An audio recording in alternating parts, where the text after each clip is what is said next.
জিয়াউর রহমান যখন রাষ্ট্রপতি ছিল, যখন বিদেশ যেত, তখন 4টি বোর্ড ছিল: Dhaka board, Rajshahi board, Khulna board, Chittagong board, আর কুমিল্লা বোর্ড ছিল বোধ হয় নাকি।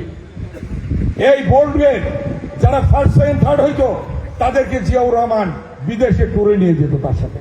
লেখাপড়া শেষ করে, তোমরাও লেখাপড়া শেষ করে তারপর বিয়ে করবা তোমরা, ঠিক না? মেয়েরা বলো, হাতু দাও বাবা, বলো বিয়ে করবা না, লেখাপড়া শেষ না করে বিয়ে করবা না। তোমরা কি করবা?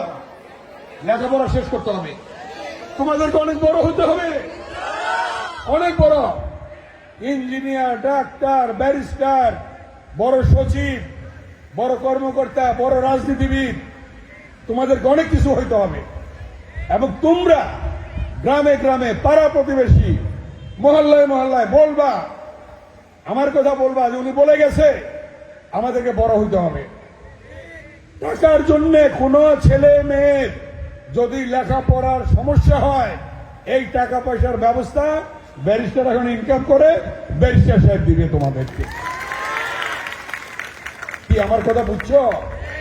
টাকা পয়সার জন্য, কারো ভর্তির জন্য, বেতনের জন্য, বই কেনার জন্য যদি কোনো টাকা পয়সা লাগে সেটা ব্যবস্থা করা হবে, ঠিক আছে? আমার কাছে ওই দিন গিয়েছিল 2 জন, আমি নাম বলবো না, 2 জন না 3 জন, বললো যে আমরা পরীক্ষা দিতে পারতেছি না। আমি বললাম কেন? বলো ফলাফলটা একটু খারাপ হয়েছে, আপনি একটু বলে দেন।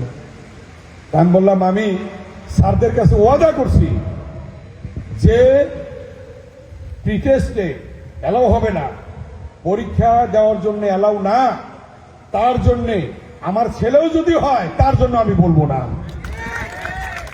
আমি তাদেরকে বলে দিচ্ছি, কারণ এই স্যারদের কাছে আমি ওয়াদাবদ্ধ, প্রধান শিক্ষক সহ শিক্ষকদের কাছে ওয়াদাবদ্ধ হয়েছি, এবং আমাদের প্রিন্সিপাল সাহেব সহ অন্যান্য অধ্যাপক অধ্যাপিকার কাছে আমি ওয়াদাবদ্ধ হয়েছি, এবং সেই ওয়াদাবদ্ধ কিন্তু আপনাদের হইতে হবে।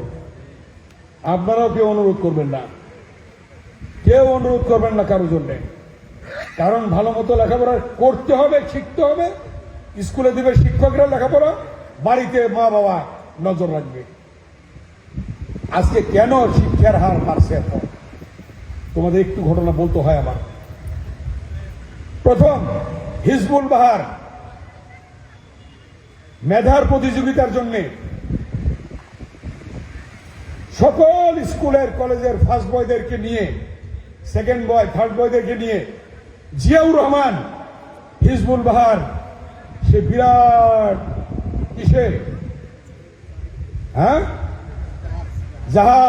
জাহাজের নিয়ে সমুদ্রের মধ্যে নিয়ে সেখানে প্রতিযোগিতা করাইছে জিয়াউর রহমান।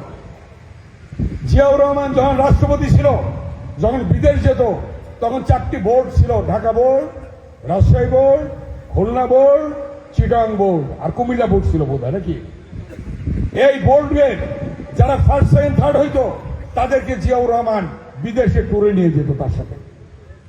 এরপরে বেগম খালেদা জিয়া যখন বিদেশে যেত, ওই ধারাটা রাখছে, যারা ফার্স্ট সেকেন্ড থার্ড হইতো তাদেরকে বিদেশে নিয়ে যেত, জাতিসংঘের ভাষণ দিতে গিয়ে আমেরিকাতে, লন্ডনে, বিভিন্ন দেশে।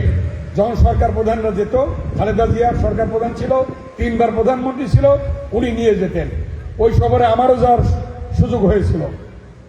চীনে গেলাম 91-এ, দেখলাম ম্যাডাম 3 বোর্ডের first boy, second boy, third বয়দের নিয়ে এসেছে। আবার 2001-এও চীনে গেছিলাম প্রধানমন্ত্রী বেগম খালেদা জিয়ার সাথে, জাতিসংঘে গিয়েছিলাম আমেরিকাতে, সেখানেও দেখলাম first boy, second boy, third বয়দেরকে নিয়ে এসেছেন। নিজে পাসপোর্ট করিয়ে, নিজে তাদেরকে ভিসা করিয়ে তাদেরকে নিয়ে গিয়েছেন। এবং আজকে এই যে মেয়েরা দেখো, ছেলেদের কিন্তু মেয়ের সংখ্যা আগে খুব কম ছিল, ছিলই না। খালেদা জিয়া উপবৃত্তির ব্যবস্থা করছে।